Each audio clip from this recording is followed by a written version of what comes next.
নবম শ্রেণীর ছাত্রছাত্রীদের জন্য একটা গুরুত্বপূর্ণ প্রমাণ। তো দেখো আমি এখানে লিখেছি, প্রমাণ করো 1 নিউটন ইকুয়াল টু 10⁵ ডাইন।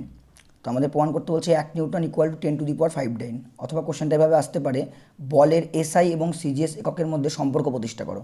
খুবই গুরুত্বপূর্ণ প্রশ্ন, ক্লাস 9-এ আসে এবং বিভিন্ন গভর্নমেন্ট জবের পরীক্ষাতে আমাদের এই ইউনিটগুলো আসে। তো দেখো আমি প্রথমে লিখে নিয়েছি, বলের এসআই একক হচ্ছে নিউটন এবং বলের সিজিএস একক হচ্ছে ডাইন।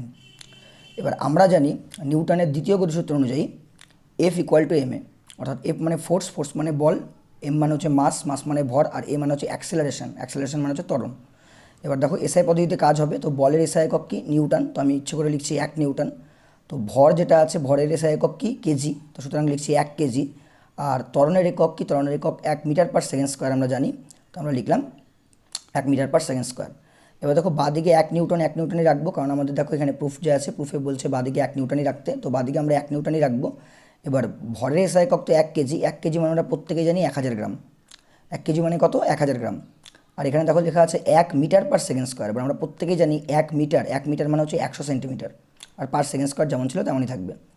এবার 1 নিউটন 1 নিউটন থাকলো। এবার 1000কে তুমি যদি 100 দিয়ে গুণ করো, তাহলে আমাদের এখানে চলে আসবে 1 লাখ, পাশে কি চলে আসলো গ্রাম সেন্টিমিটার পার কি সেকেন্ড স্কোয়ার। এবার 1 নিউটন ইকুয়াল টু 1 লাখকে আমরা কি লিখতে পারি 10⁵, অর্থাৎ 10কে 5 বার গুণ করলে আমাদের কত চলে আসবে 1 লাখ। তাহলে গ্রাম সেন্টিমিটার পার কি সেকেন্ড স্কোয়ার, এই গ্রাম সেন্টিমিটার পার সেকেন্ড স্কোয়ারকেই আমরা কী নামে চিনি, ডাইন। অর্থাৎ দেখো একদম সহজভাবেই প্রুফ হয়ে গেল 1 নিউটন = 10⁵ ডাইন। বোঝা গেল? তো এখানে নিচে দেখো বক্স করে আমি লিখে দিয়েছি 1 নিউটন ইকুয়াল টু 10⁵ ডাইন।